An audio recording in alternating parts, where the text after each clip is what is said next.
जब हम ईश्वर के स्वरूप के संबंध में मानवीय गुणों जैसे सत्य, ज्ञान, करुणा, प्रेम, साहस, न्यायपूर्णता का उल्लेख करते हैं तो ईश्वरवाद में मानी गई इस प्रकार की दार्शनिक समझदारी मानवीय तर्क बुद्धि के समक्ष अक्सर जटिलताएं पैदा करती है। विशेष रूप से जो दार्शनिक ईश्वर को शरीर रहित, नित्य, असीम और अभौतिक मानते हैं, उनके लिए इसे महामानव के रूप में चित्रित करना एक कठिन कार्य बन जाता है। जैसे ही हम ईश्वर की इस विशेषता को स्वीकार करते हैं, यह समझना लगभग असंभव हो जाता है कि ऐसा ईश्वर हमारे अनुभव और ज्ञान से परे कैसे हो सकता है। इससे यह प्रश्न उत्पन्न होता है कि क्या हम वास्तव में ऐसे ईश्वर की चर्चा कर सकते हैं जिसकी कोई भौतिक उपस्थिति नहीं है। जैसे स्वतंत्र विचारक और बुद्धिवादी जेनोफेनीज, जो चुभते हुए व्यंग्य कसने में भी काफी निपुण या कुशल थे, वे लोगों से कहा करते थे, अगर बैलों, घोड़ों और शेरों के हाथ मनुष्य की तरह होते, उनके पास मनुष्यों जैसा दिमाग होता और अपने हाथों से वे अपने जैसे पशुओं के चित्र बना सकते, तो वे भी ईश्वर को क्रमशः बैल के रूप में, घोड़ा के रूप में अथवा शेर के रूप में ही चित्रित करते। इस संदर्भ में कई दार्शनिक कठिनाइयां हैं। जैसे आई.एम. क्रॉम्बी का यह कहना कि हमारे पास ईश्वर के स्वरूप की कोई स्पष्ट संकल्पना नहीं है। उनकी बात यह स्पष्ट करती है कि हम जिस ईश्वर के बारे में बात कर रहे हैं, उसकी वास्तविकता, रियलिटी हमारे विचारों से परे हो सकती है। वे यह सुझाव देते हैं कि यह केवल हमारी प्राचीन परंपराओं, पुरानी धारणाओं का परिणाम है, जो हमें यह सोचने पर मजबूर करती हैं कि क्या ईश्वर कोई भौतिक वस्तु है या नहीं। यह ईश्वर के स्वरूप की चर्चा में भ्रम पैदा करता है, जिससे हम वास्तविकता से भटक सकते हैं।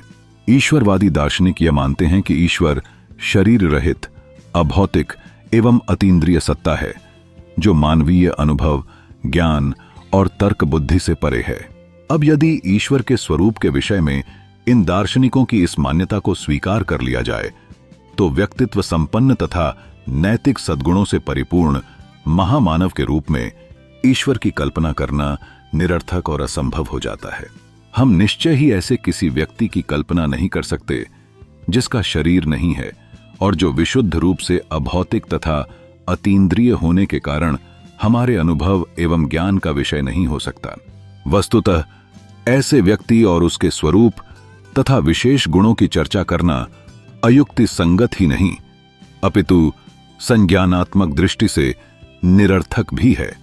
परंतु अनेक ईश्वरवादी दार्शनिक इस महत्वपूर्ण तथ्य की उपेक्षा करते हुए अभौतिक एवं अतीन्द्रिय ईश्वर में उन सभी क्रियाओं तथा गुणों को आरोपित करते हैं जो केवल मानवीय संदर्भ में ही सार्थक और उपादेय हैं।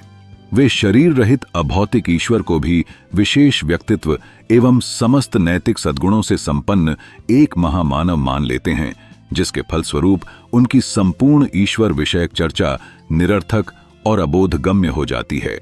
हमारे लिए उनकी इस मान्यता को तर्कसंगत रूप से स्वीकार करना संभव नहीं है कि शरीर रहित तथा अभौतिक होते हुए भी ईश्वर प्रेममय, क्षमाशील, अत्यंत दयालु, परोपकारी, करुणामय, पूर्णतया शुभ एवं न्यायशील हैं और वह भक्तों की प्रार्थना सुनकर उनकी सहायता करता है।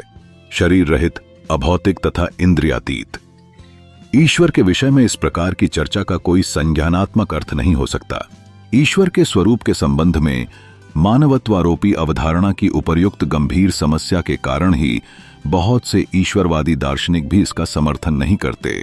उदाहरणार्थ, इस अवधारणा का खंडन करते हुए दार्शनिक क्रॉम्बी कहते हैं कि हमें तुरंत यह स्वीकार कर लेना चाहिए कि सामान्यतः हमारे मन में ईश्वर के स्वरूप की कोई संकल्पना नहीं है। हम ईश्वर को नहीं जानते और यह दावा करना मूर्खतापूर्ण होगा कि हम यह जानते हैं कि वह किस प्रकार की सत्ता है। जब हम उसके विषय में सर्वज्ञ, नित्य आदि विशेषणों का प्रयोग करते हैं तो ये विशेषण हमें यह समझने में समर्थ नहीं बनाते कि ईश्वर कैसा है। जो बात लोगों को यह मानने के लिए प्रेरित करती है कि वे ईश्वर विषयक चर्चा का अर्थ समझ सकते हैं, वह आकाश में कहीं रहने वाले अतिमानव की प्राचीन अवधारणा के अतिरिक्त और कुछ नहीं है। कोई भी सभ्य व्यक्ति स्वर्ग या आकाश में ऐसे प्राणी के अस्तित्व में विश्वास नहीं करता। दार्शनिक जॉन हिक, एक अन्य ईश्वरवादी दार्शनिक, क्रॉम्बी के विचारों का समर्थन करते हैं।